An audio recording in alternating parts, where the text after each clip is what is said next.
जुनी जी जन्म रजिस्ट्रेशन पद्धतमधून नवीनमध्ये ट्रान्सफर होताना मीरा भाईंदरच्या आयुक्तांनी आज मान्य केलं 1595 हे जन्म प्रमाणपत्र बेकायदेशीररित्या दिले गेले।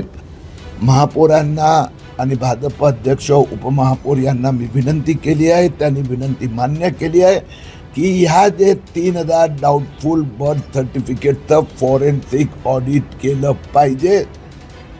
मला विश्वास आहे मीरा भाईंदर महापालिका या 3000 बोगस जन्म प्रमाणपत्राचं फॉरेन्सिक ऑडिट करणार। माननीय मीरा भाईंदर म्युनिसिपल कॉर्पोरेशनचे आयुक्त त्यांनी ही माहिती दिली असा प्रकारचा दावा त्यांनी त्या ठिकाणी केलेला आहे। त्यांनी अजून चांगलं झालं असतं जर 1500 लोकांची पूर्ण यादी त्यांनी जाहीर केली असती। त्याचबरोबर किरीट सोमय्या यांनी म्हटलं आहे की असे साधारणतः 3000 दाखले बोगस प्रमाण जन्माचे दाखले आहे, तर त्या 3000 लोकांची सुद्धा यादी पब्लिश केली। मी मीडियाच्या माध्यमातून जी बातमी बघितली त्याच्यामध्ये भाजपाचे नेते आणि महापौर या लोकांनी मीरा भाईंदरमध्ये 1500 बोगस जन्माचे दाखले आढळले आणि माननीय मीरा भाईंदर म्युनिसिपल कॉर्पोरेशनचे आयुक्त त्यांनी ही माहिती दिली असा प्रकारचा दावा त्यांनी त्या ठिकाणी केलेला आहे। त्यांनी अजून चांगलं झालं असतं जर 1500 लोकांची पूर्ण यादी त्यांनी जाहीर केली असती। तर पहिला माझा प्रशासनाला आयुक्तांना हे माझं म्हणणं आहे की ही यादी जर तुमच्याकडे असेल तर आपण त्वरित FIR नोंदवावी आणि संबंधित लोकांवरती ताबडतोब केस रजिस्टर करून त्यांना अटक करावी।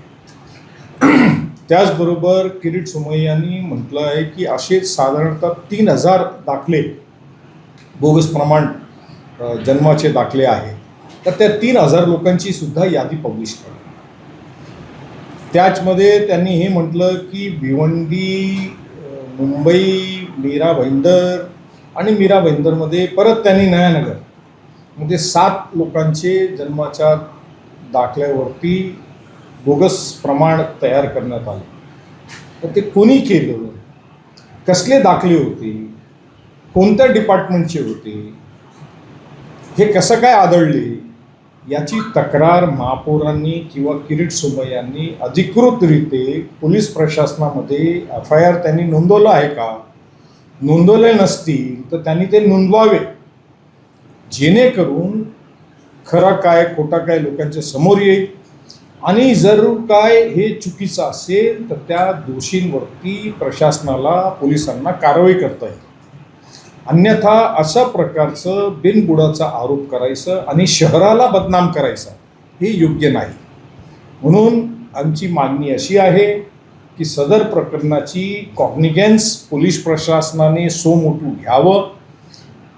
महापालिकेकडनं, तहसीलदारकडनं असे किती प्रकरणं त्यांच्या नजरेसमोर आलेले आहे त्याची माहिती घ्यावी आणि त्याची कसून चौकशी करून FIR नोंदवून संबंधित लोकांना अटक करावी। मग त्याच्यामध्ये प्रशासनाचे लोक असतील, राजकीय लोक असतील, सामाजिक लोक असतील, कोणीही असेल तर त्यांच्यावरती कडक कारवाई करून दोषींना सजा त्या ठिकाणी व्हायला पाहिजे।